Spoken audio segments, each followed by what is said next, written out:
Welcome to another installment of Tag Me In, where the triple threat brain trust tag over the good, the bad, and everything in between in the world of professional wrestling. I, of course, am the unofficially official Lip Bizzle, joined with none other than the less than stealthy unicorn himself.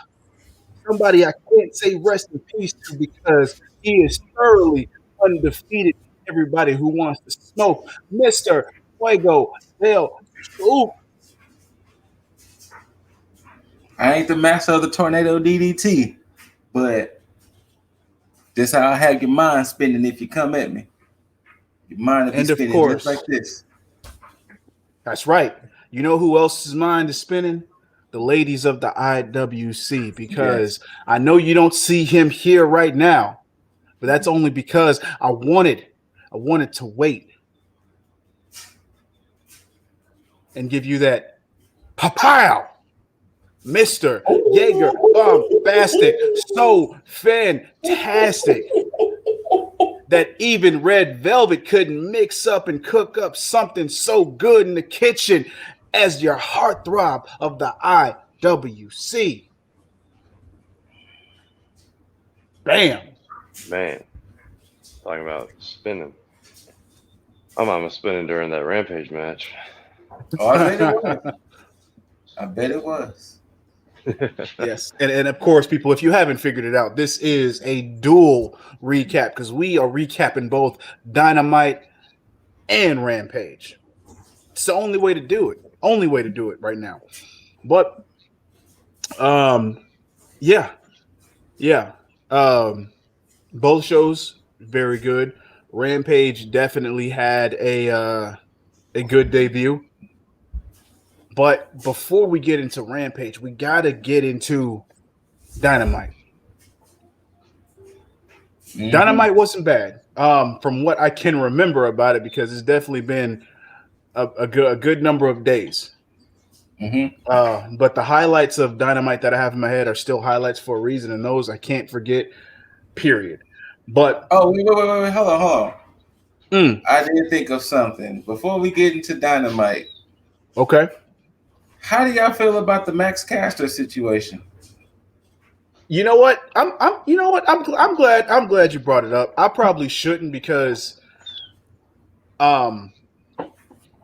people are going to be mad at me for my opinions on this. Because my thing is I am thoroughly sick of everybody making excuses for people getting offended.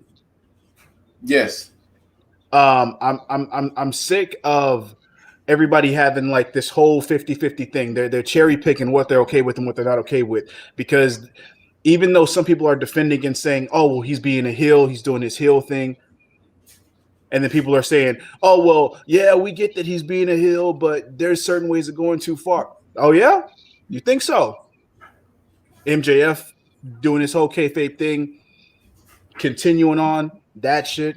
Nobody says nothing. Nobody says anything. You think about, Edge and Lita during the whole, sex celebration for his title win. Nobody's really saying anything about that. You think about all the stuff that DX did during that time. You think about the stuff that NWO did at certain points in time. You can't sit here and be okay about certain things. I mean, and then I mean, even if we put it to recent, nobody was saying shit about Joey Ryan until other things came out. But nobody was saying anything about his finisher. Yeah. And so here's the thing about this, because a lot of people like to disregard the whole fact that Max Caster is playing a character, which let me bring this up here, because that way I can give it a better feel, because Max Caster, let me see if I can get his Huh? Is Max Caster his real name? Remind me the specifics of why he's in trouble again. Like, was it just the little raps that he put out about Varsity Blondes? No, it wasn't the varsity. It wasn't what he said about Julia Hart. He made a reference to the Duke lacrosse team, and the Duke lacrosse team was accused of rape. And they were exonerated of everything because it never happened. If you don't get that's what they were upset about, and they just threw in the Julia Hart thing as added seasoning.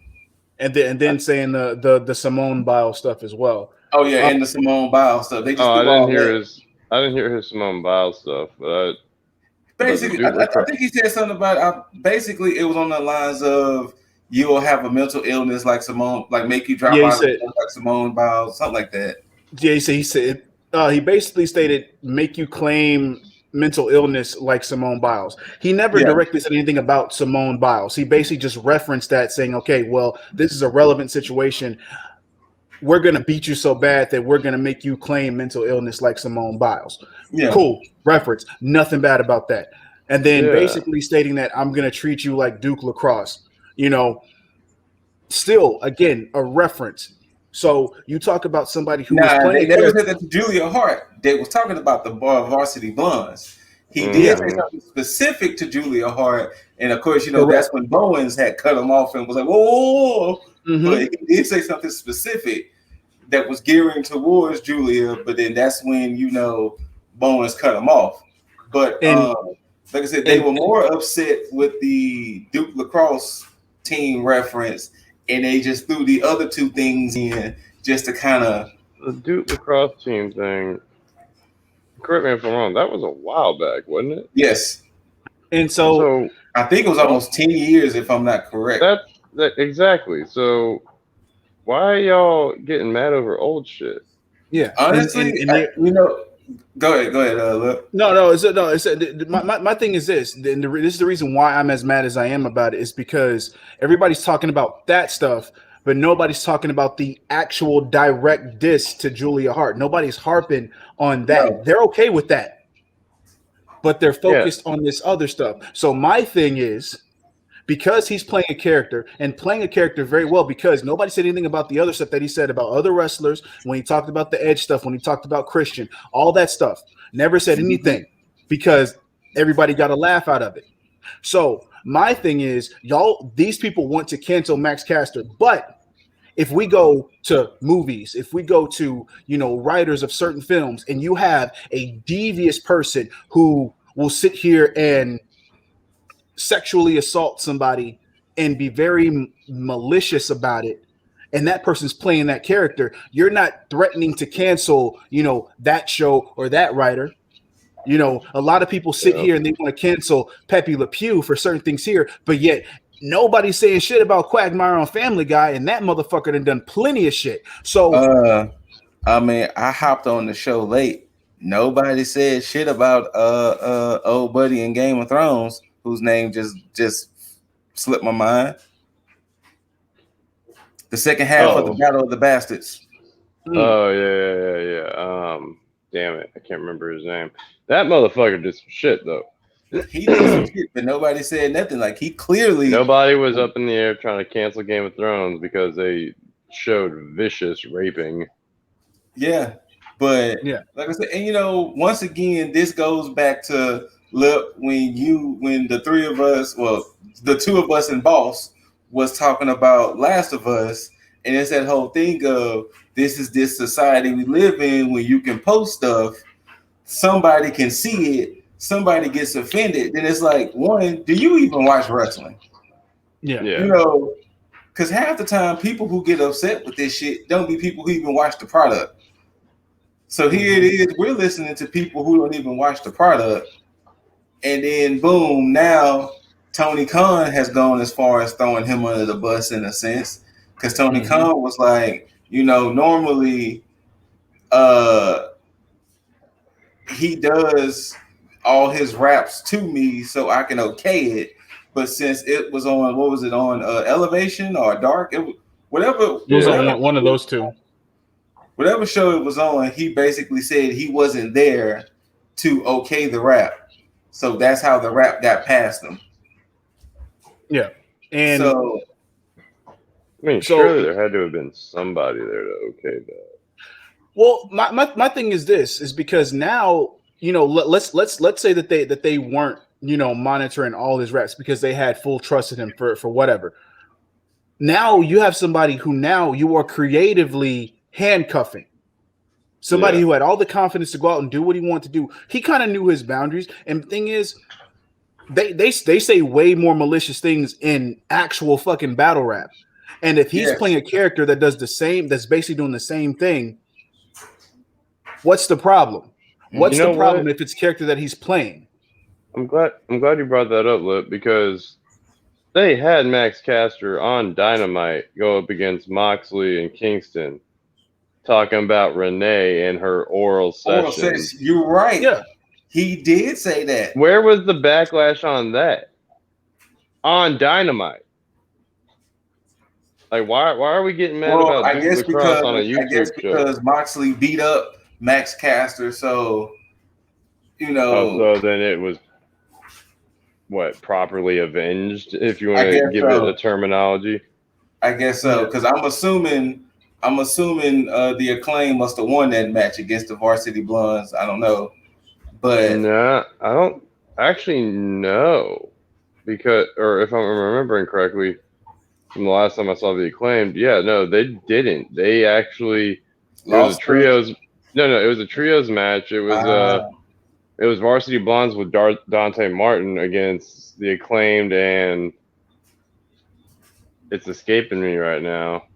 Might have been Angelico, might have been Jack Evans, but it was something to that effect, and they won their match. Like, I don't see why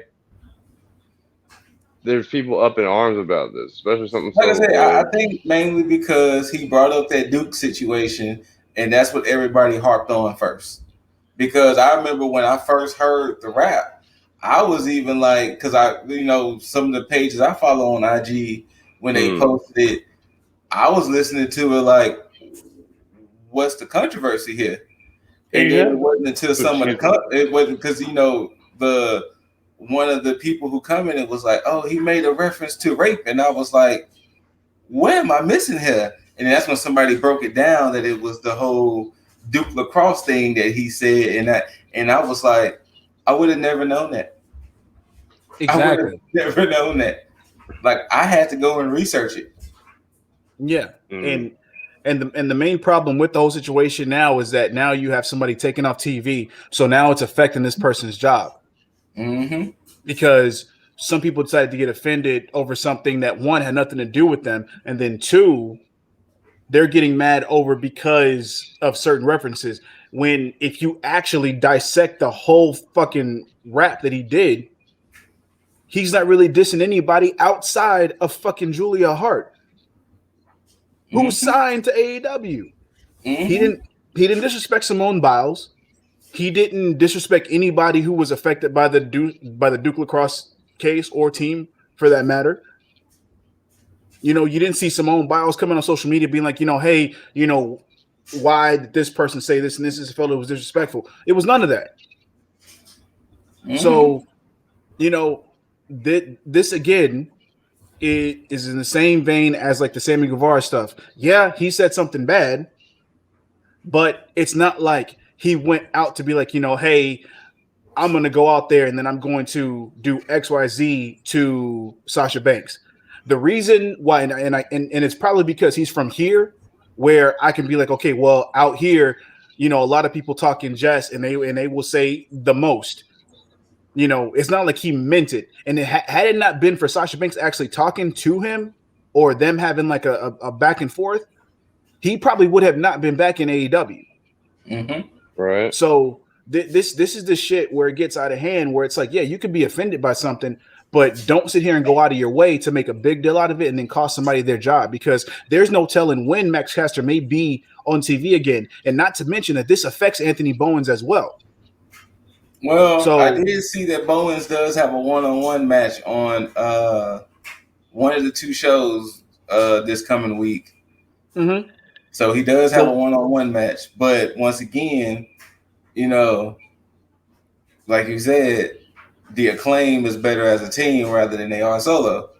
Well, the reason I say that it affects him too is because they've already done like their work as a tag team, because I think they are still ranked, or rather they were. But again, they've done their work as a tag team to where it's like I was looking at them like, yo, they need to be tag team champions at some point. So now you have Anthony Bowens, who could potentially go solo and then have to basically rebuild himself up as a single star. So that's what I mean by it affects him in that sense. But yeah, like I hate how the whole, because this is basically a cancel culture thing, because it's in that same vein, and everybody's sitting here cherry picking what they're okay with and what they want to disparage, and it is people in our community, and I bring that back to I believe it was Andy Murray from What Culture, because he's the one that basically stated like, it's yeah, you can be this, but there you can only go so far. I say fuck all that, because that's not how you should look at it. Kayfabe is kayfabe for a reason, and we need to hold sacred to that, because again, you can have a lot of people do a whole bunch of shit and you can laugh and ha about it, but because you guys feel pressure about people outside the community going up in arms for it, you're going to sit here and placate and be like, oh no, it's not okay. Fuck all that. I don't give a shit. I don't care what the fuck he said. He didn't really offend anybody that it had to do with. So if you guys got offended by it, that's your fault. Not only that, I'm gonna be real with people out there. If you don't listen to rap music today, what Caster said on a scale of disrespectful is about here compared to things you hear in rap songs today. It's so low that you can't even see my hands. That's just how low that is. And hell, even if you want to take battle rap case, it's still here compared to the things you might hear today. It might be even lower than that. What Caster said pales in comparison of the things you hear in rap today. So, yeah. Oh, that was that same night where they canceled their entrance, or they cut out their entrance on Dark. Mm-hmm. Yeah, okay, they cut it. Okay. That explains it. But yeah, no, they definitely lost that match. Okay. Sorry, I was trying to pull it back up. No, you're good. Yeah. So I don't know. I just don't like the fact that Mans is getting like they was like, he was on the borderline of being fired. And it was like, son, what? I mean, yeah. Not to make it comparable, because I mean it's not, but it's kind of like he's getting the Sammy Guevara treatment for just saying something that was just not intentional at all, but was still kind of out of line. But even then, he's just talking about old shit. Like the most relevant of it was the Simone Biles bit. And then that's still not even attacking Simone Biles. It's just referencing to how she was like handling her mental health in the Olympics. Yeah.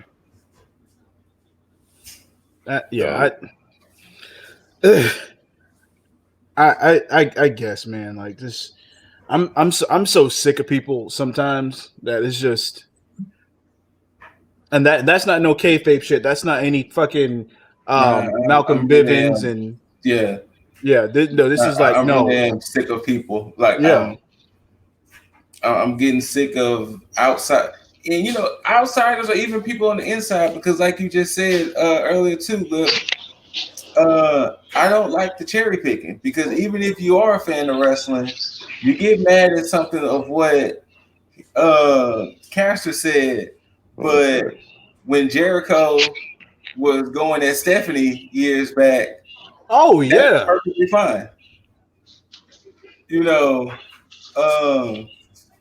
When John Cena himself was doing the rap stuff, hell, nobody called offense to Roman Reigns saying, John Cena is like the missionary position. It's just the same thing.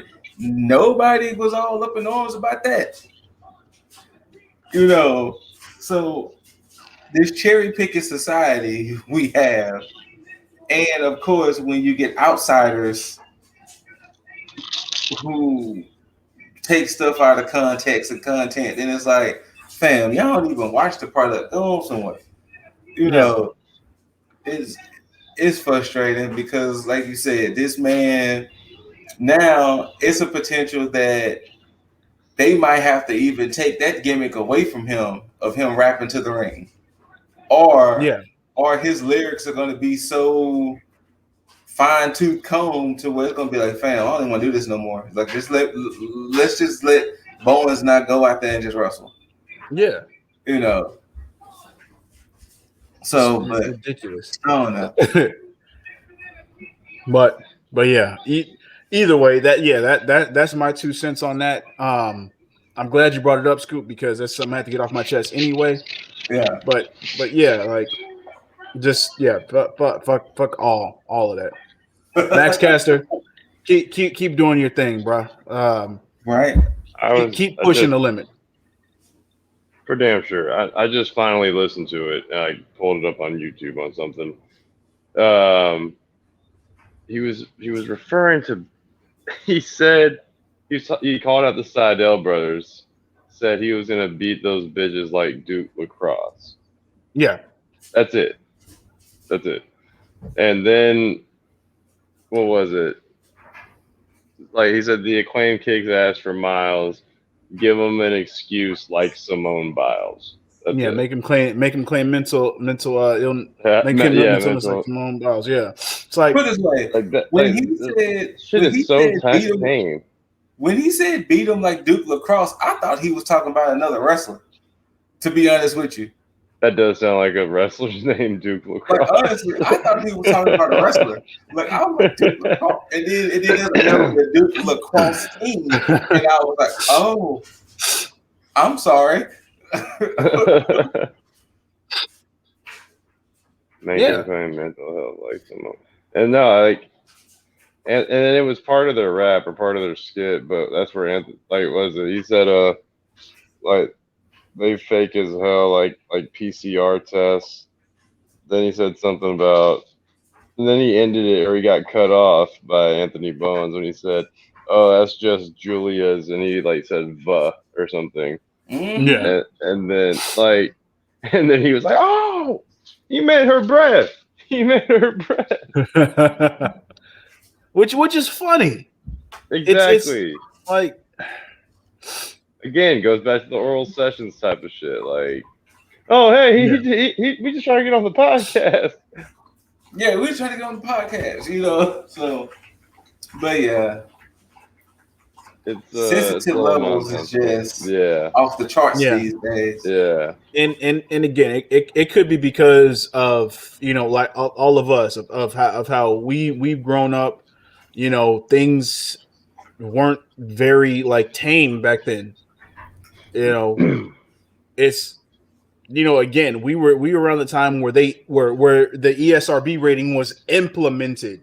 You know, before that, there were no things where it's like, you know, people just did Mortal Kombat and made it to a point to where it's like, you know what, fuck it, we need to put ratings on everything, because before then everything was flying under the radar. They didn't give a shit what kids looked at. So, maybe it's just a sign of the times. Maybe it's just, you know, on my age, on our age. So, but anyway, AEW Dynamite. yeah. We're pretty much gonna run through Dynamite the way that I'm seeing it in my head. So fuck it. Trios match. The highlight of this, Dante Martin. Oh, I thought I ain't gonna say the highlight. Highlight was Dante Martin. Don't get me wrong, but human highlight. Damn, I really love those damn Bucks. Fuck. Yeah. I really love the Bucks. You know what? I'm loving the Bucks so much as heels. It's overshadowing Kenny.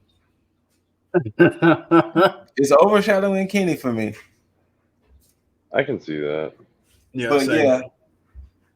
Dante Martin was definitely the highlight of this match. human highlight reel. Which is like the one of the main reasons why we talked about when we brought up, you know, everything with NXT. You know, AEW is focused on their future. You know, they're not just putting everybody to the side. They're giving everybody their spots. Now, they may not be pushing everybody at one time, but it's like they're picking and choosing what they can do at certain points. Everybody knows that Dante Martin is very young, very green in certain aspects, but he's very talented in his own right. And they didn't do the whole WWE thing where it's like if somebody on the tag team is injured, they basically put the whole tag team on the shelf. I still don't took get that him. shit. Neither do I. They took the healthy half of that tag team and they said, "Fuck it, let's see what you can do." And they've run with it and they've stuck behind it. You know, regardless of potential mistakes or whatever could have been made, they still allowed him to do what's necessary. And that's the best thing to do, especially when it's like on the job training. You learn by doing. Not only that, but like, did you see the proper respect / push the Elite gave Dante Martin? Oh, yeah. Right. Kenny hit him with a one-wing angel, and he was like, nah, because you pissed us off so much this match, we gonna hit you with the BTE V-trigger. Yeah. So he took the most protected finisher in wrestling and a triple V-trigger. If that ain't trying to put somebody over, for the wrestling fans who don't see that, if they ain't trying to put somebody over, then you missed that they showed Dante Martin that much respect to where it wasn't just the V-trigger. I mean, sorry, it wasn't just the one-wing angel that had to beat him. They had to hit that and the BTE V-trigger. Yeah. Yeah. And to a degree, I saw it as overkill. Oh no, it was overkill. Don't get me wrong. It was definitely overkill, but it was at the same time, it was like, damn. Obviously, Dante Martin pissed him off that much to where they had to hit all of that. No, that one that's gonna be living rent free, or the spot that's gonna be living rent free in my head is gonna be his top rope head scissor to Kenny on the floor. Yes. Like just dropped on him and did that. I threw my arms up. I was like, what in the fuck am I watching here? Like this was ridiculous to me. I don't know how long it's been since I've seen something like that, or if I had seen something like that, but hell, even when the Sydal brothers had lawn darted Dante. Oh, right. It's something special to see. Like, yeah. That's why I like this whole timing tier bracket that AEW has. And what I mean by that is like what I talked about last week when I was like how they basically have like the now stars, you know, the in between as far as like the present and then like the future stars. And this is like this, like it's perfect for you for just to be able to watch the way everything is going and to know like who's gonna be up next. Mm-hmm.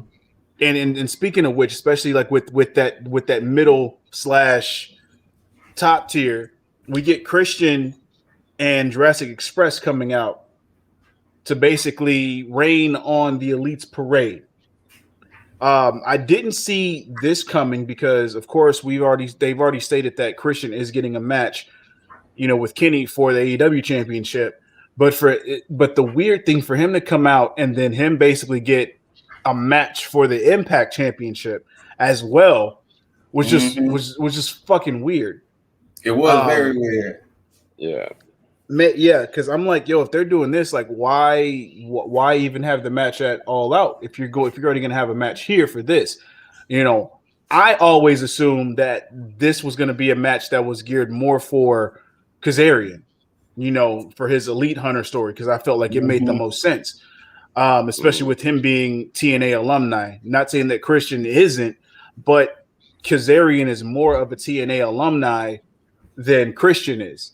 And if I remember correctly, Kazarian never won the TNA championship. I don't think he won championship. I know he's a multi-time X Division and tag champ, but I don't think he ever got the the big one. Yeah, so that's why it would be an amazing thing for him to have done. Now with Christian, I think Christian was the last person to hold the TNA championship when it was the NWA championship. I think he was the last person to hold the title when that was their main title. I think he did too, because they did say that in his accomplishments that he is an NWA, ECW, WWE, and Impact champion. Yeah. So yeah. That was interesting when Jericho called that out, that he was a WWE champion. Well, yeah, so this is the thing. He was the heavyweight champion. Yeah. Listen to Jericho's podcast here and there. You can tell he has no ill will towards that company. No, he just calls it like he sees it, which he just says it. Yeah, he just says it. But no, I was just talking about the fact that he says that on live TV. He like, and nobody's batting an eye like the same way that JR like screwed up when he said and JR was getting death threats about that. Exactly. Yeah, because I think on Rampage, you fickle fucking fans again. Yeah. Because Jericho brought up WWE during Rampage. Yeah. Yep. Yeah. So that was weird, and we'll definitely get into it because I have some gripes about Rampage as well. But yeah. But Christian basically came out and basically stated that he also gets a championship match for the Impact Championships. And as he was walking away after they said, that wasn't right, then Jungle Boy gets on the mic and says, "Oh, I forgot. Bucks, you also have a match with us next week for the tag team titles." Yeah, which I thought was fantastic as well. This would be one of those situations where I'm like, yo, the Jurassic Express, this should be their match to win. I was thinking that too. Like, this would probably be the best opportunity for them to pull that trigger. But I don't know if they're going to do that though. I think they might end up messing that up because this should be the feel good moment for that Dynamite. Mm-hmm. But I think they're which will be in Houston, by the way. See, yeah. And look, he's smiling because he's going to be there. He is going to be there. Yo. I mean, granted, Jaeger has waited for, damn near a year. Fucking a year and what was it, 5 months now? Yeah. A year and 4. It was supposed to be an April show. That's what it was. It's better late than never. Hey. True. Tickets are still good. That's all I cared about. So yeah. I don't know how I feel because, of course, I still stand by the fact that Proud and Powerful should be AEW tag team champions, but Jurassic Express is well overdue for some gold. Mm-hmm. They are, but the problem is, y'all know how I feel about Jurassic Express. Yeah, it's yay for Jungle Boy, and I ain't gonna hate on Luchasaurus, but Man, I gotta say, Luchasaurus, he's a great fucking wrestler. I mean, for the agility that he has, being a 6-foot+ guy, the way he whips that freaking leg around for his kicks that he does. But I can say that Jungle Boy is starting to overshadow Lucha Express. Yeah, he's starting to overshadow. Or Jungle Express, not Lucha Express. Yeah, he's starting to be that breakout star. He's starting to be like how The Rock was with Nation of Domination. He's starting to be to where this group, quote unquote, hinges on him.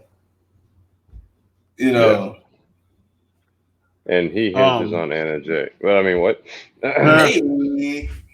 Gripping leather. Gripping leather. But yeah, I think if Jurassic Express does not win against Bucks, guess this week, then I am almost certain that they are going to be the first trios tag team champions. Jurassic Express. Mm-hmm. Okay, that makes sense. Because that'll give them something to do until what now after thinking about it, after us talking, I think if Miro is to lose to someone, he's got to do it where he's actually pushing somebody. And I think he's going to end up pushing the future if that's the case. And if that is the case, he may end up dropping that title to Jungle Boy.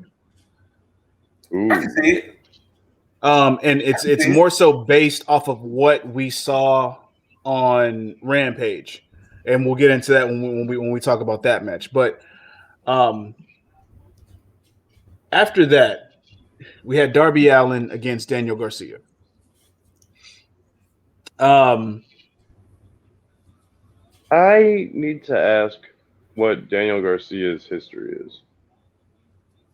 I was trying to look him up. There isn't too much information on him like that, so I don't know exactly how long he's been wrestling. Because I was trying to look him up to see,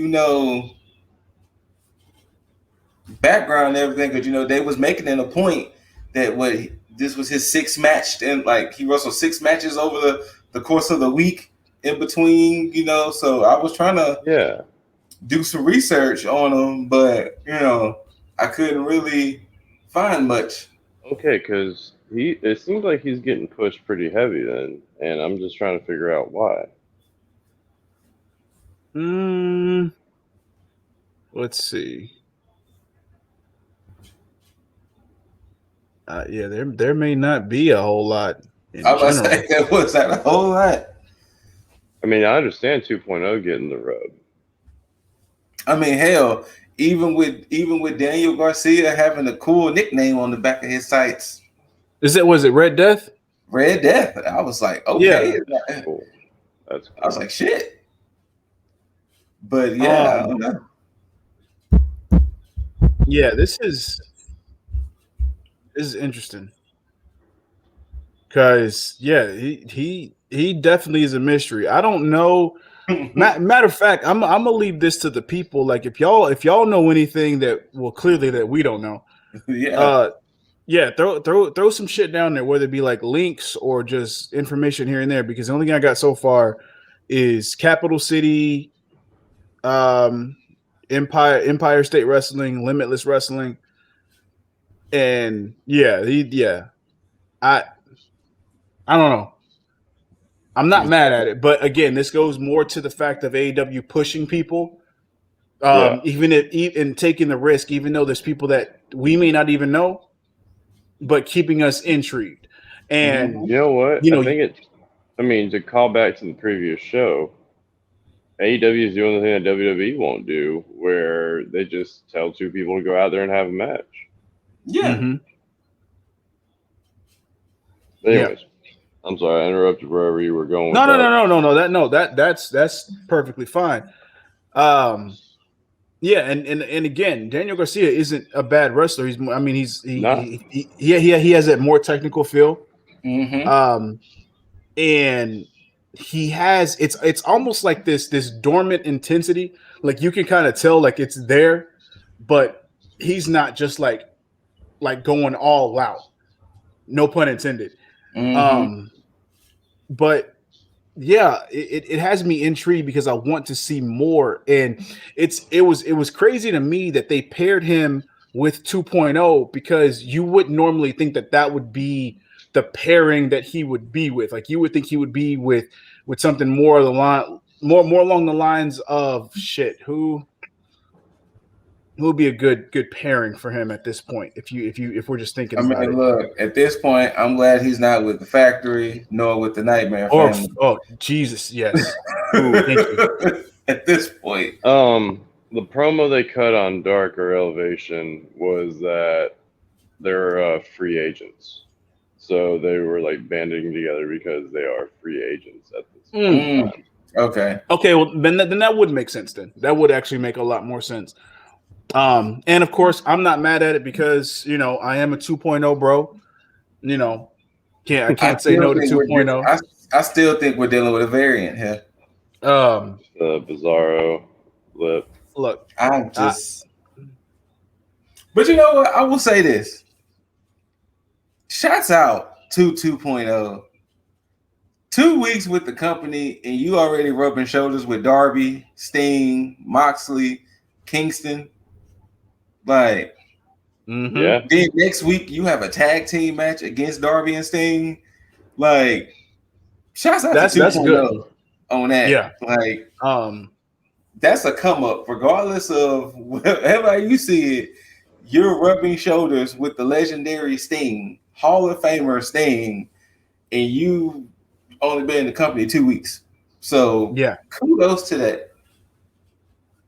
Indeed. But yeah, Darby wins with a coffin drop. No surprise there. I mean, I guess you could have seen maybe Garcia coming away with some type of victory, but no, because they're building up to next Friday's Rampage for a reason. Darby can't call out the quote unquote best in the world. Oh, that's right, because I forgot that they had been pushing that as well. Mm-hmm. Yeah. So Darby can't take any L's as of right now, since he did call out Shane McMahon. So, you know. So all I know Darby is that take L's if he's going to go against the best in the world. There's going to be a lot of AEW fans disappointed if they don't hear that it's clobbering time. Well, I mean, look, Shane McMahon never says clobbering time. God damn it. Look, Scoot has me almost convinced because of the fact that we ain't seen Shane on any type of WWE TV. But I personally feel like we would see Triple H in AEW before we saw Shane McMahon. So I will throw whatever beverage is in my hand if I hear "Here comes the money." I'm just saying. Okay, you know what? Let's speak on it only because we're talking about Darby here. Okay. How much would this damage AEW if it's not CM Punk? If CM Punk, I wouldn't say too much because this is mainly fan-generated like hype. It's not like AEW's been teasing it outside of the one Darby promo. So, do you think that they could pull the swerve and it's Bryan Danielson he's calling out? That's what I was about to say, because I'm like, if that's the case, that's probably one of the better swerves to do, because of the fact that if they do that and they don't have CM Punk there, that's one of the better routes to go, because you don't really piss anybody off, because you still get an oh shit moment with Daniel Bryan popping up, because then that confirms all the rumors. And then because of the fact that All Out is in Chicago, that's a way to savor that moment for All Out. Because the thing is, look, if you have Bryan Danielson come out, Bryan Danielson come out on that Rampage, and then he does that show in New York, that's okay, because now you've already introduced him, and so then you can basically set up a match for him for that show in New York, and then still save Punk for All Out without having to even show him. Not only that, they're going to, if I remember seeing the upcoming events, I think the Rampage before All Out is going to be in Chicago again too. Okay. I think you're right, and I think it's the Dynamite after All Out that's going to be in Chicago as well. Yeah, so I think what they call it the first dance, because they're going to be in Chicago twice before All Out. So, but we'll see. We shall see. We will see. One thing that Scoot doesn't want to see is the next trios match, and that was Best Friends. By default, I wanted the Best Friends to win. By default. Makes sense. I didn't really care too much about this.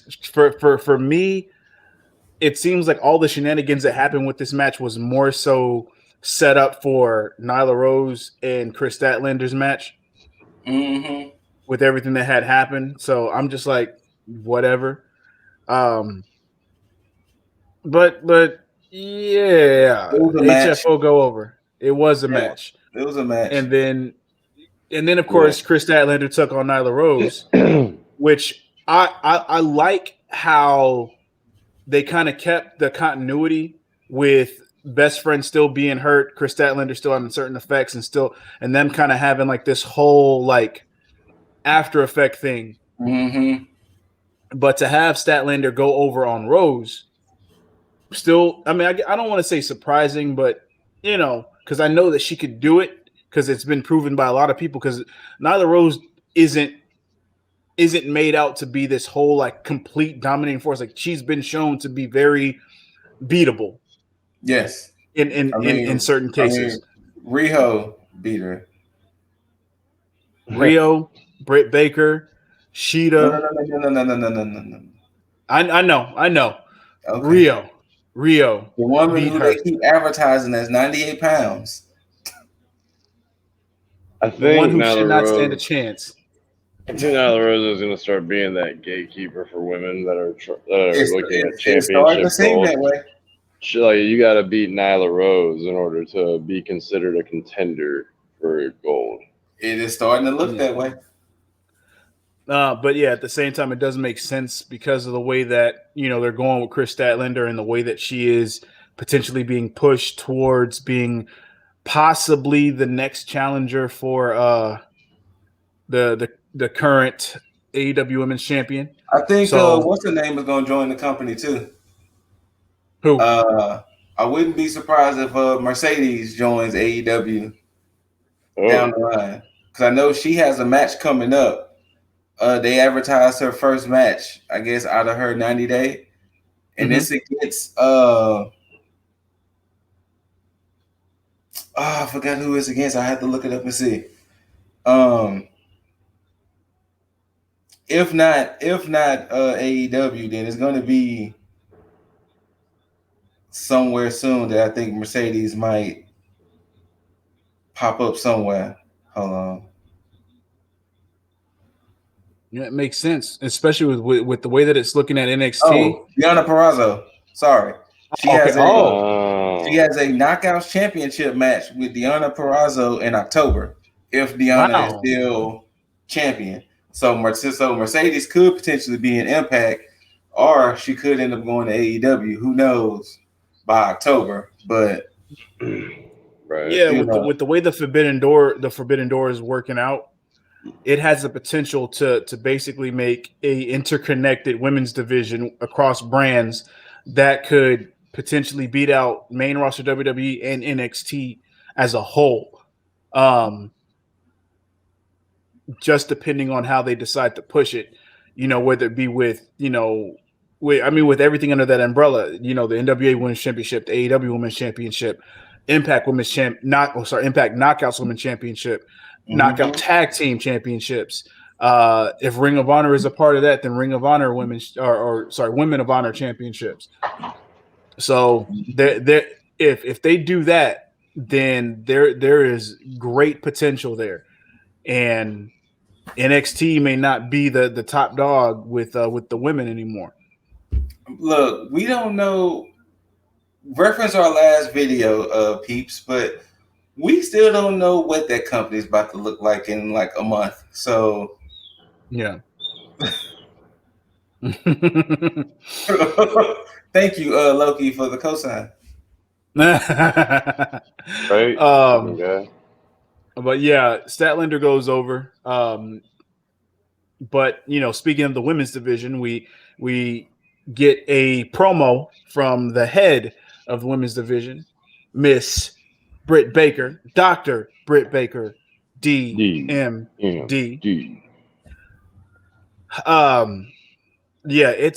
She is definitely over.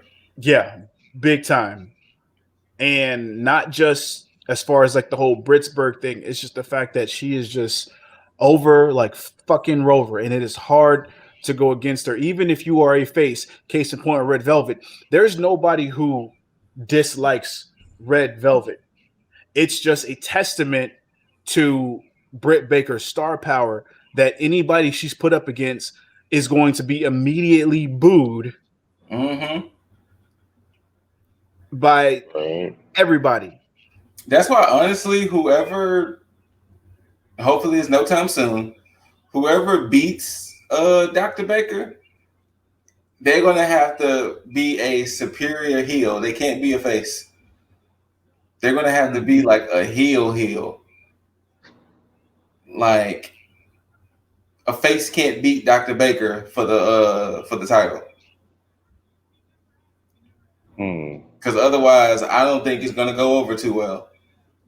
So, do you think in that case we would get like a double turn situation like with Britt and Stone Cold? Well, as of now, I personally don't see Dr. Baker as a heel. Yes, okay, well, she's leaning towards heel side because, you know, with Rebel and the interfering, but the promos and everything comes off as just somebody who's just like, I'm the champ, do something about it type of thing. Yeah. It almost teeters the line of Hit Row. Where Hit Row can be faces and heels depending on the situation. So whoever's going to take that belt from Dr. Baker is going to have to be a heel, or maybe somebody who becomes a heel, like you might be alluding that match. Maybe it might be somebody going into it a face, but then they do a heel turn mid-match, and it'd be like, oh shit, damn, you know. Yeah, and I'm glad it's crazy that you brought that up too, because thinking about the comparisons between Britt Baker and Hit Row and Britt Baker both started out disparaging fans along the way. But I think as they started gaining like fan recognition, they stopped disparaging the fans in all types of promos. Like you never hear Britt Baker talk about the fans in any way, shape, or form that's a bad way. You know, and the same thing with Hit Row. Hit Row does not even acknowledge the fans anymore in terms of like, you know, in a promo. They just pretty much do what they do, and that's that. So that's very interesting. So I don't know. I don't know. But yeah, Red Velvet ended up coming out after Britt Baker's promo, and they brawled for a little bit, and people booed her as soon as she came out. Yeah, like she just didn't have a chance at all. Can we go ahead and get it out the way? I'm gonna let Jaeger do it for Red Velvet, but Dr. Baker and Rebel though. I mean, all of those involved. But I'm gonna let Jaeger shout his girl out. You know, hey, Red Velvet. Nah. And for good measure, Red Velvet. We go from that to a tag team match, which was very fucking refreshing, because I love these matches when they are super unpredictable, and you may think, certain things may go a certain way, but this match, I didn't know who was going to win. I literally watched this match, and I there was a part of me for maybe 80% of the time, I was like, oh shit, Evil Uno and Stu Grayson are going to take these titles. You know what? Honestly, Dark Order needs to stop doing this new thing Dark Order's doing. It's too many of y'all to just none of y'all stay at the ringside. You knew the Elite was going to be there. Dark Order should. No, Colt Cabana was there, wasn't he? Yeah, because he knocked down Brandon Cutler and then chased him. They needed more people. They, Silver and Reynolds, somebody else. But I mean, it was a good match. I mean, I was a little bummed that Uno and Grayson didn't take it. Same. I was a little bummed out by it, but once again, it makes sense with because the thing is that as much as we want that, there still is continuity going on Impact side. Impact still does have their own storylines and things going on there, and not to say that their champions are interchangeable or anything like that, but it was like, damn, Uno and Grayson should have took that. Yeah, that's true. But yeah, Good Brothers with the Magic Killer take it, and that's it. They retain. From one tag team to another, we get a promo from Proud and Powerful, Santana Ortiz. That was just, oh my gosh! What happened to Wheeler? That was hard to look at.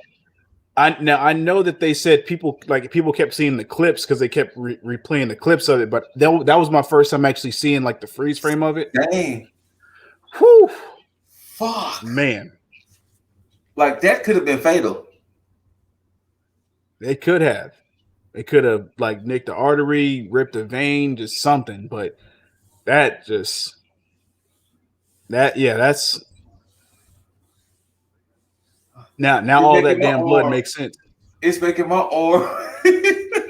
Because just watching how the skin was being pulled on that freeze frame, it was just like that was all like complete like a few seconds of stuff. So he probably didn't have time. He probably felt it, but like it was already said and done by the time he had fell down. Because that was as he was coming down. I'm like, just man. But you got to think all that momentum, all that weight. No. Okay. Yeah. They killed that promo. You know what I'm loving about what AEW is doing with Inner Circle? You at times forget that Inner Circle is still a group.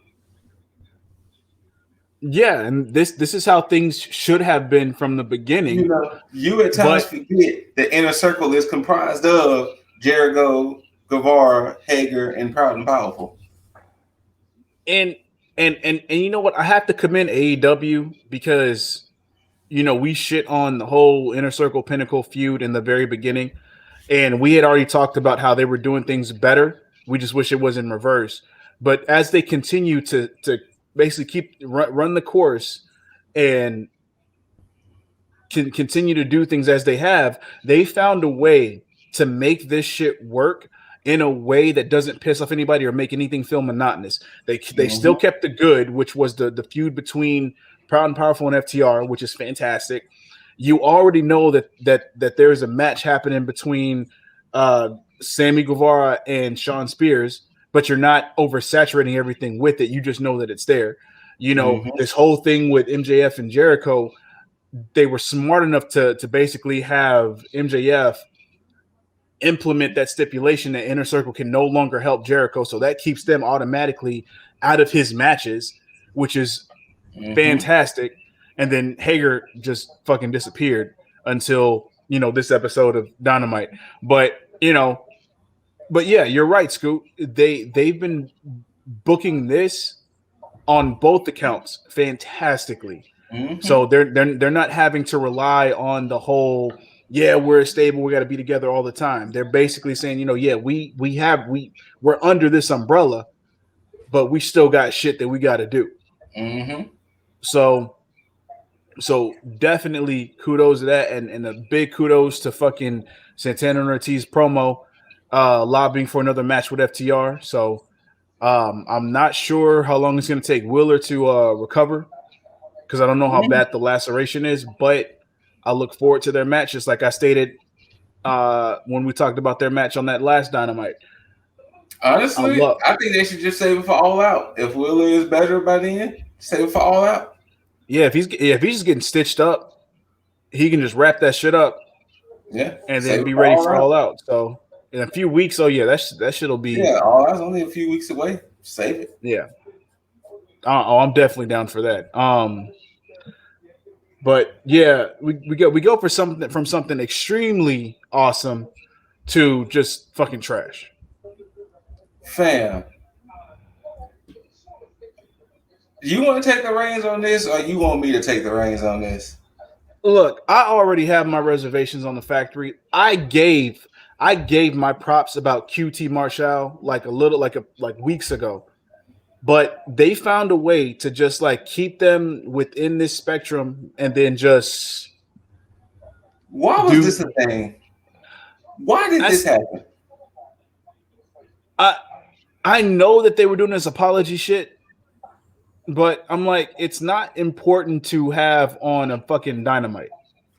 And to have this whole situation where they get his Tony Schiavone's son in the mix, which they went out of their way to be like, oh yeah, he's training to be a wrestler, he wants to be a wrestler, whatever. Mm-hmm. So that's like, okay, now we got the fucking Arn Anderson shit with the Brock Anderson stuff. Mm-hmm. So now that's a thing. So now they're putting it in our mind that, okay, yeah, he's gonna be within the company at some point in time. Mm-hmm. But to have Paul Wight come out there to regulate shit, it's like, so okay, now we know he's gonna get some type of in-ring shit eventually. So I'm this isn't for me. I don't care about it.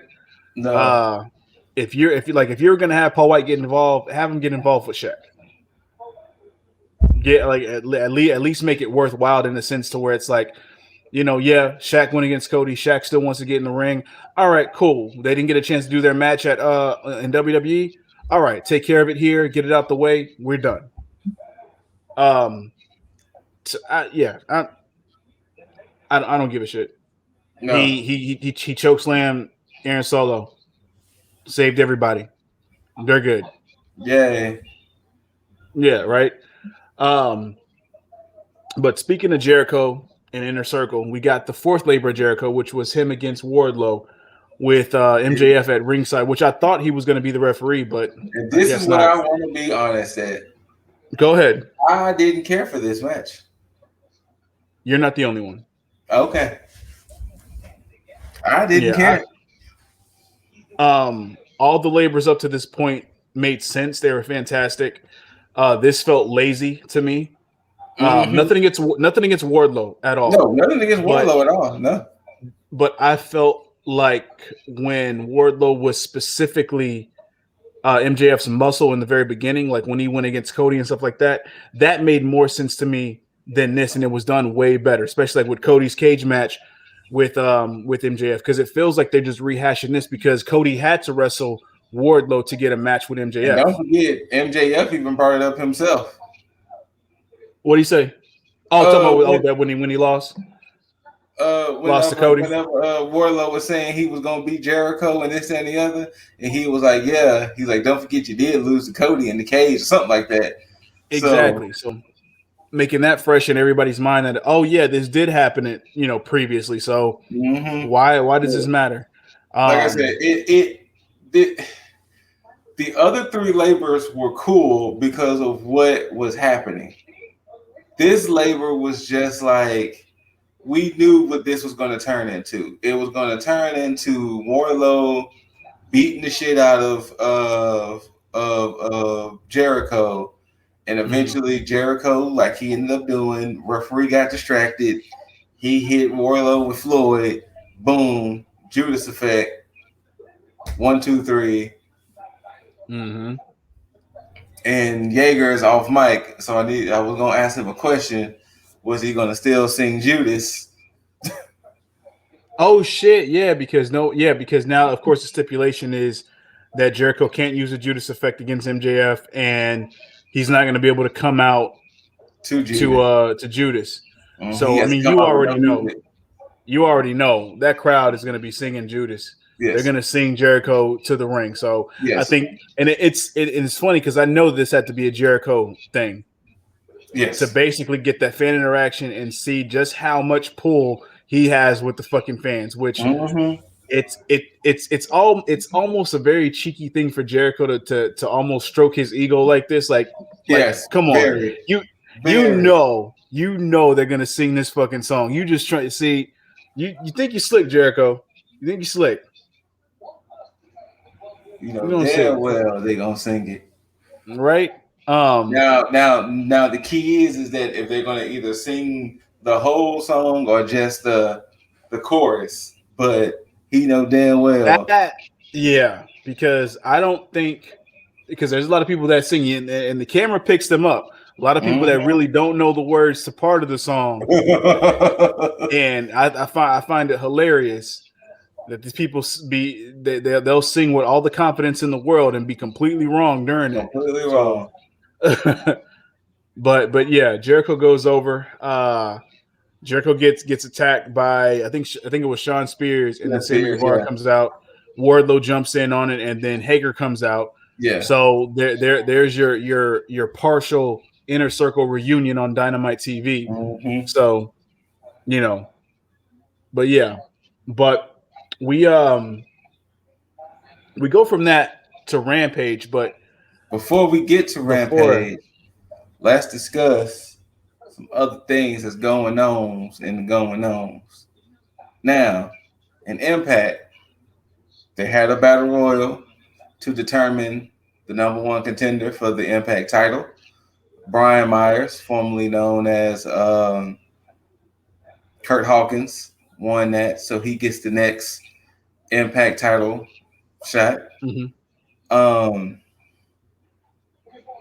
Then, of course, I don't know if y'all saw it when I sent it to the group, but Tanahashi has beat Lance Archer for the U.S. title. Yeah, I saw that when you sent it, and I was surprised. Yeah. Which is crazy because now it's funny watching how this title is just changing hands like crazy after Mox, which right. I think I did call that when I talked about it. I said, yeah, after Mox had this title for this long, it's going to be just jumping back and forth. So, and it's ironic that that's the person that took it, especially with the way Mox has been talking. Mm-hmm. So we might finally get that Mox and Tanahashi match. But now I know we're going into the future to talk about the past, but Saturday was AAA, and we had Andrade accompanied by the one Ric Flair. Yeah. Versus Kenny Omega for the AAA Mega Campeon, and Kenny retained. Now, there was a story that came out that AEW asked for that to happen. Yeah. So apparently Andrade was probably supposed to win that belt Saturday, since Kenny's been champion for what, 600 something days. So they asked him for them to hold off on a title switch, because I guess they want to do something special with all the titles. So that's all the in-betweens that has to deal, which now goes into the first match of Rampage. Yeah. Christian Cage and Kenny Omega. This match,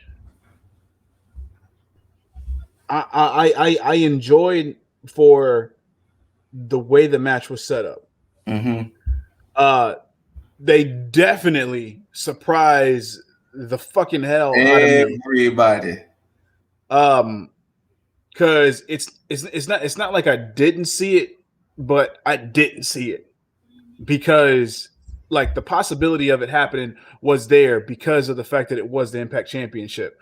Mm-hmm. But at the same time, you have an undefeated Kenny Omega, of course, with single matches, obviously, in this situation, who basically has an undefeated streak that was pretty much meant for Hangman to take. Because again, you take Kenny with these belts in any other promotion, you take Kenny losing the Impact belt at Impact, doesn't really affect them AEW wise. You same thing with AAA and Andrade, which we've all said that Andrade was probably meant to take that title, which of course, just like it was rumored to be, he was.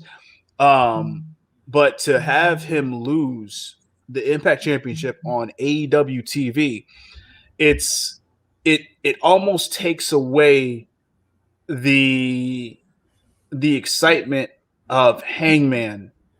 Yes. One, kicking out of the one winged angel, and then two, beating Kenny, being the first person to beat Kenny, in a sanctioned match on AEW TV, because Mox, of course, beat Kenny in an unsanctioned match. But But yeah, this is nothing against Christian winning. I don't think it's a complete bad call. I think it's good to get that title off of Kenny, but at the same time, Arthur's of Wrestling, he had a thought. He was wondering, Kenny, Christian, winner takes all at All In. Huh. Interesting. So, shouts out to Arthur's of Wrestling for that one, but he thinks that they might try to do a Kenny Christian winner take all, because that may be why they held off on Kenny losing the AAA title. Yeah. Huh. Because since Christian doesn't have to put the titles up. Mm-hmm. But if Kenny basically sweetens the pot and just says, hey, well, I'll throw all the belts on the line if you throw the Impact title on the line. Mm-hmm. Okay. I could see that. I could see that happening.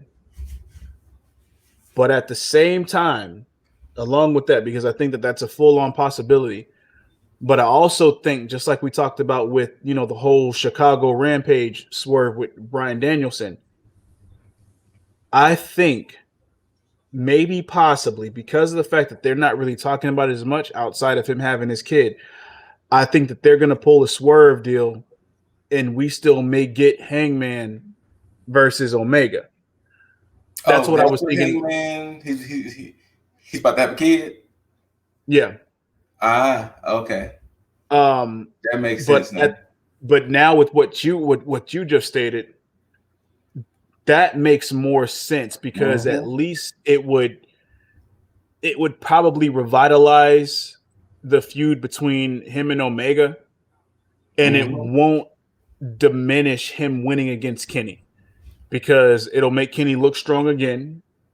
It'll give him all the belts back, and then Hangman can start the downfall for Omega, losing all the titles at a certain point. So yeah, and then of course this gives Christian some time with the title, and I guess that makes sense. It's very weird just because I had a whole preconceived notion that this whole thing was meant.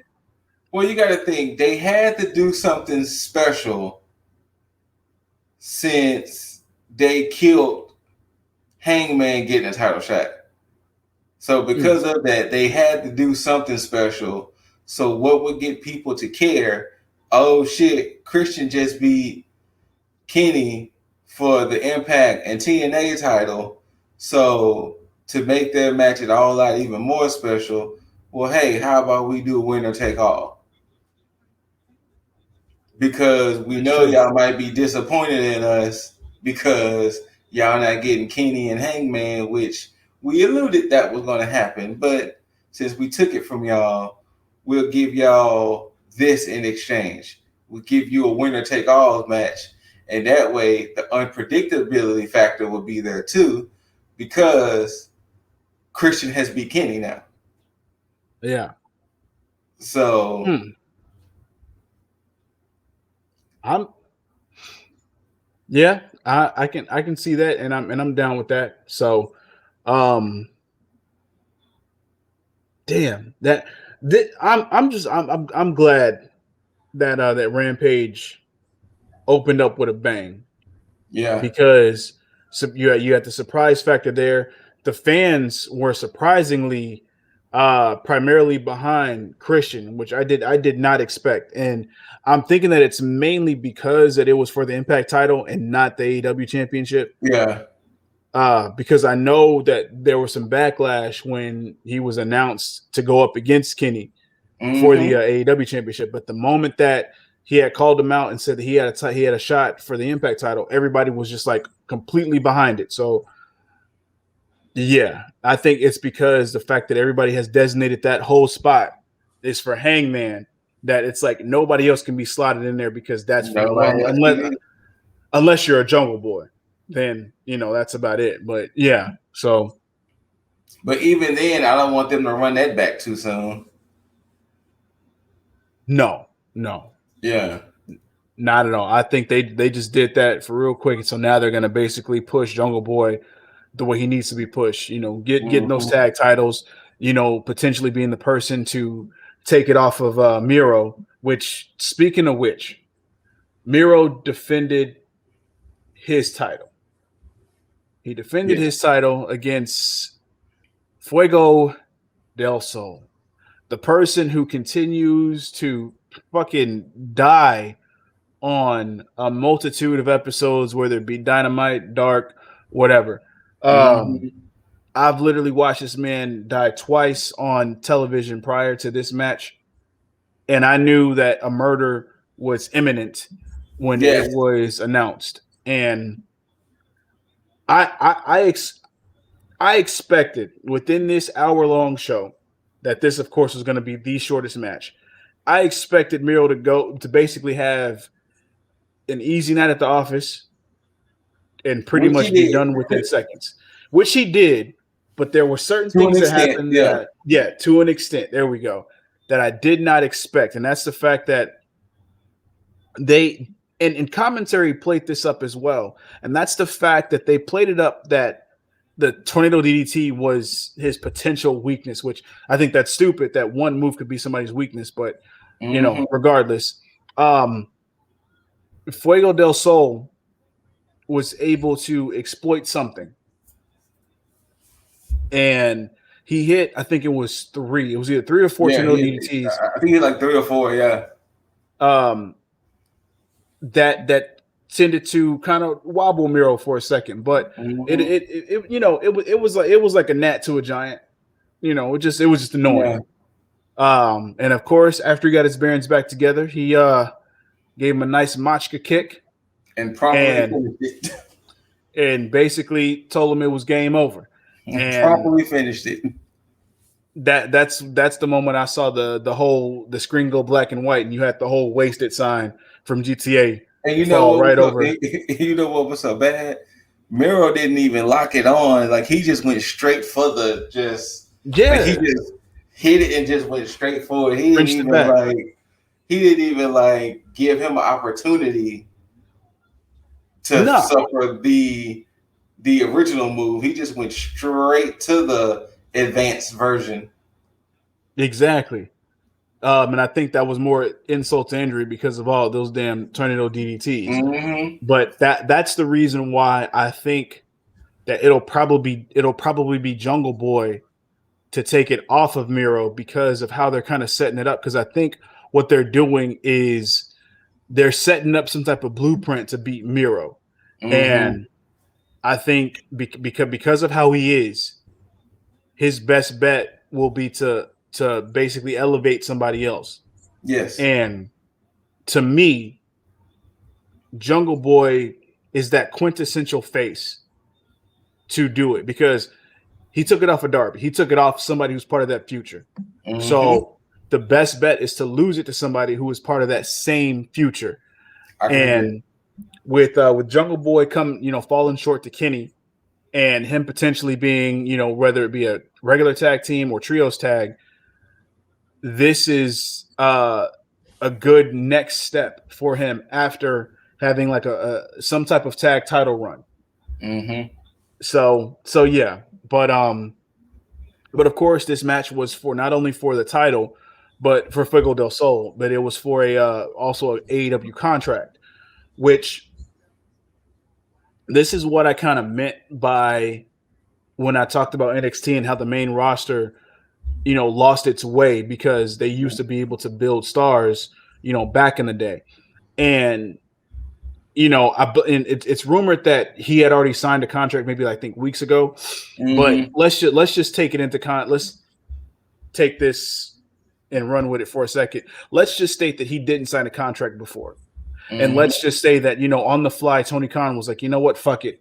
I want to give this guy a contract because for the past few weeks, the way that they've built up Fuego del Sol, even with the losing streak, they found a way to get the fans engaged with somebody and to basically have that sympathetic baby face within Fuego del Sol because they see something in him. And instead of just being like, oh, well, you know what? There's nothing in him. Don't worry about it. Don't even worry about signing him. And they the took crowd that. was behind him too. Exactly. And they took that reception that he got from the fans and said, you know what? If the fans are behind you, let's see what we can do with you. So they had a feel-good moment even after he got decimated. He basically rested. He rested in peace for a second and then was resurrected with a contract, and now it's currently signed to AEW. So yeah, congrats to him. Yes. Always gotta love the feel-good moments in professional wrestling, and I feel like he will be a good hand to have. I don't know how much he'll do, but he'll at least be entertaining to the fans, for them to have somebody to get behind, within certain matches, whether it be on Dark, Elevation, Rampage, Dynamite, a pay-per-view somewhere. He may be that person that gets like a fluke win over somebody for a title. It could happen. But yeah.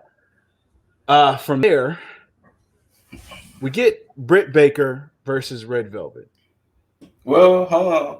Don't forget you had Darby and Sting menacingly. We did have Darby and Sting chilling in the rafters, staring down.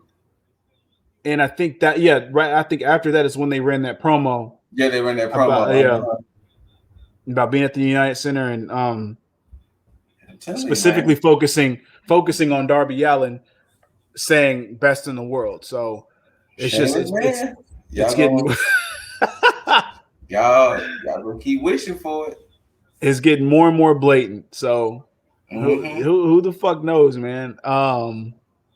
But yeah, I this week is going to be crazy with anticipation.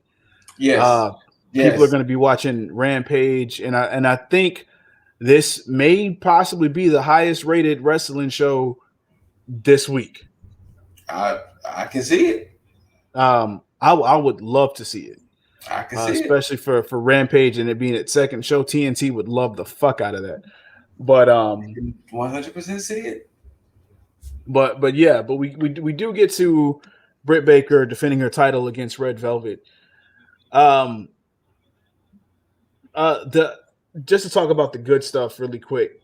The reception for Britt Baker, not surprising. Crazy. A whole bunch of Britsburg towels. You would think if you came in on and watched this as a fresh person to the company or to professional wrestling in general, you would come in and watch this and think that she was the face of this entire match. You would not assume that she would have been the heel. And you would think Red Velvet was like the opposing threat trying to take the title from the amazing, heavenly, angelic baby face that is Britt Baker. But yeah, I wanted so much from this match, but I felt like it was lacking, and I think it's because of the fact that Britt Baker is hurt. But not only hurt, I think the other thing that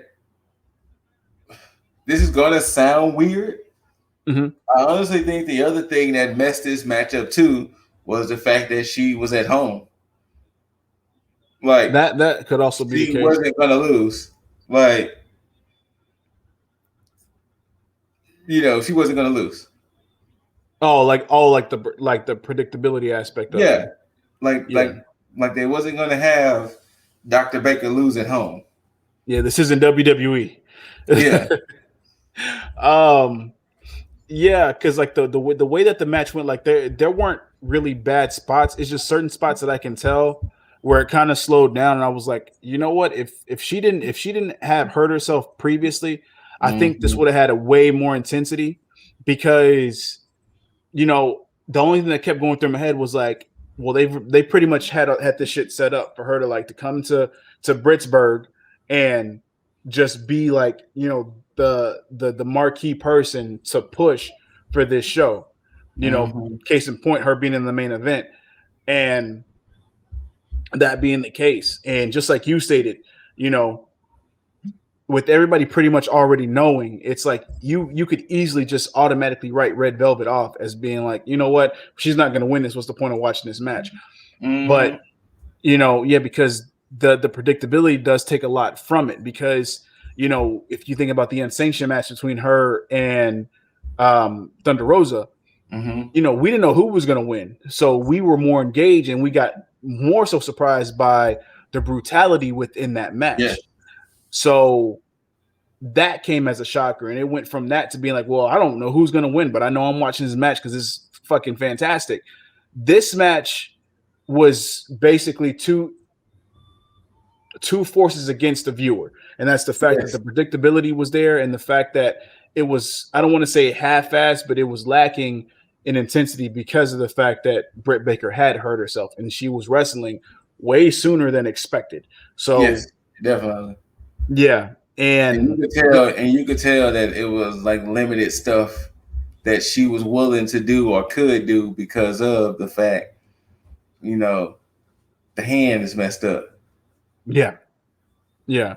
One thing that I did like though within this match was the finish, because they did take the psychology to that level, and they went from having Red Velvet try to put in the lockjaw, and the coolest thing, which I have to go back and watch it because I still can't figure this shit out, but how Britt was going to the ropes, and she pushed off the ropes to get Britt into the middle of the ring, and how that whole transition happened from that push off from the rope to where Britt Baker had full control now. I'm like, what did I miss? Because how the fuck did she cleanly get that shit reversed, and now she has Red Velvet in the lockjaw?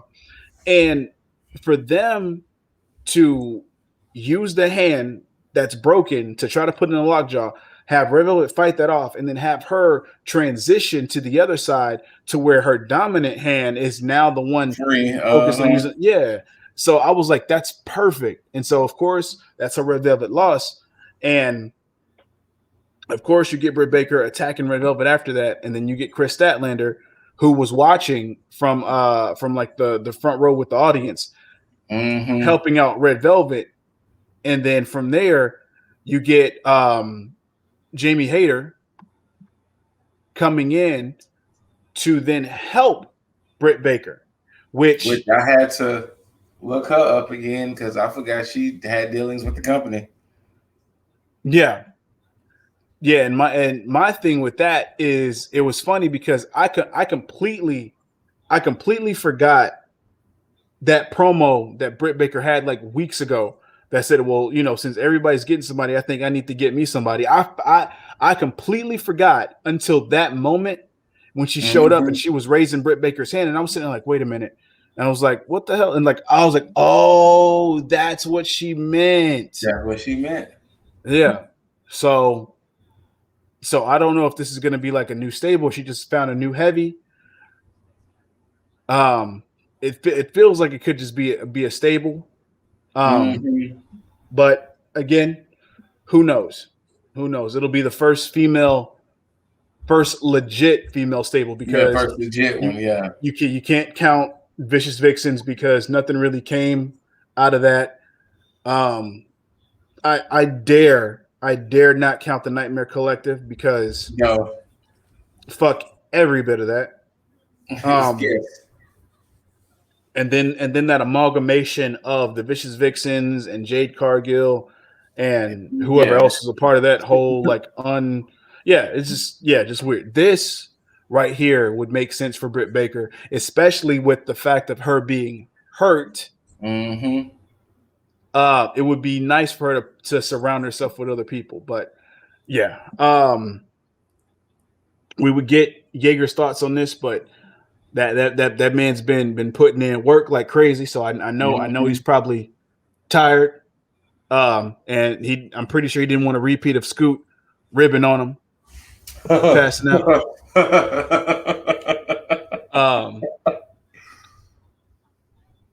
But he did the ladies a good justice and service. Yes, he did. By keeping his presence here. So, ladies, y'all can thank him for that in the comment section for sure. Y'all know he's here without being here. Exactly. That's his essence, the heartthrob essence. But I'm gonna leave it to you, Scoot, and ask you got any final thoughts on either Rampage, Dynamite, both, whatever the case may be. I would say that I enjoyed both shows. I mean, just like with wrestling, period. I mean, stuff is gonna be good, stuff is gonna be bad, stuff is gonna be like, huh? But I enjoyed both shows. I had no issues with them. I would probably say the only thing I'm intrigued to see personally is where does Rampage go from here?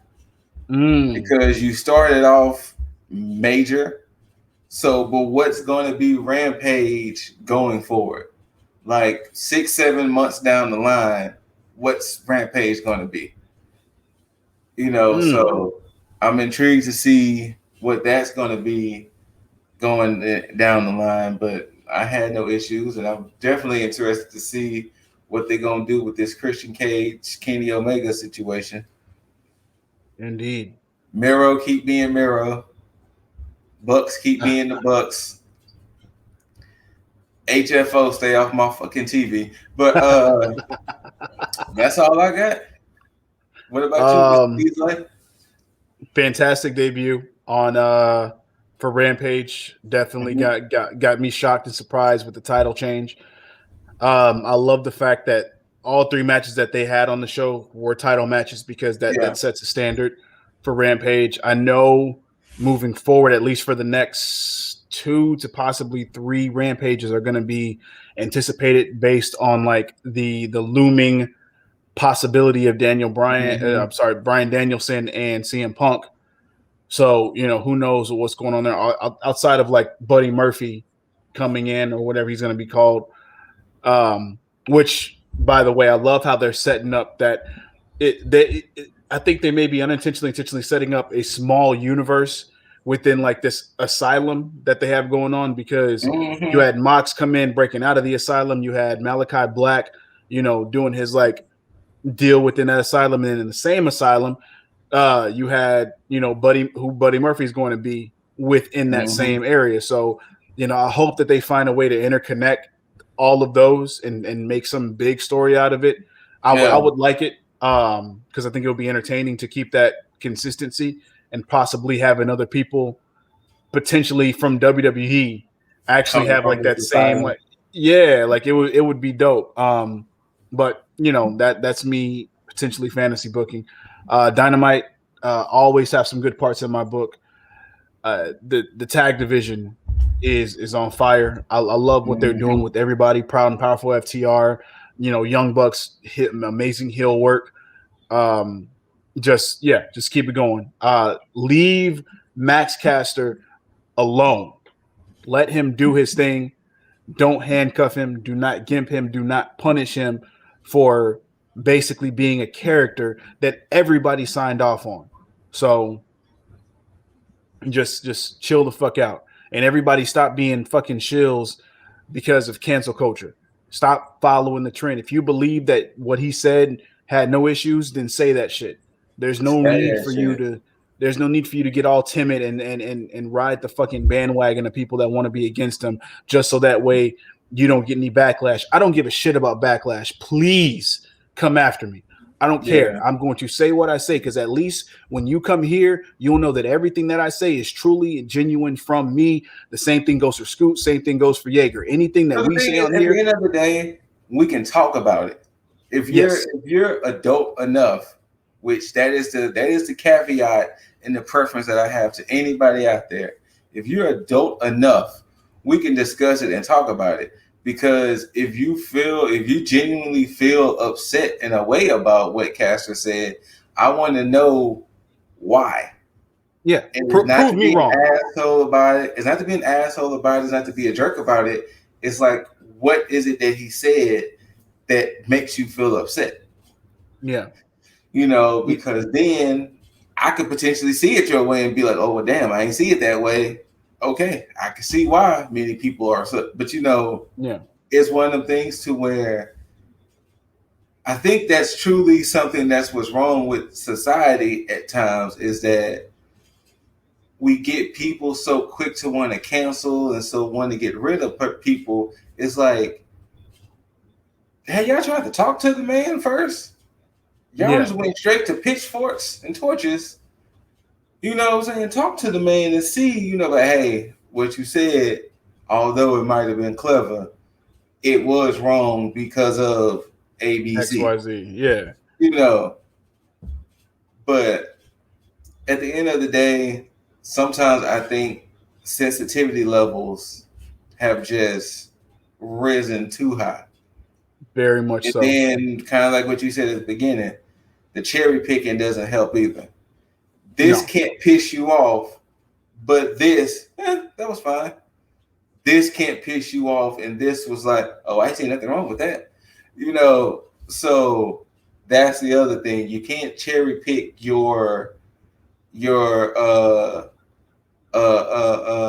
offense levels. Yeah. You can't cherry pick that, oh, what Max Caster said was wrong this week, but what he said about Renee months ago, that was fine. Yeah. You know,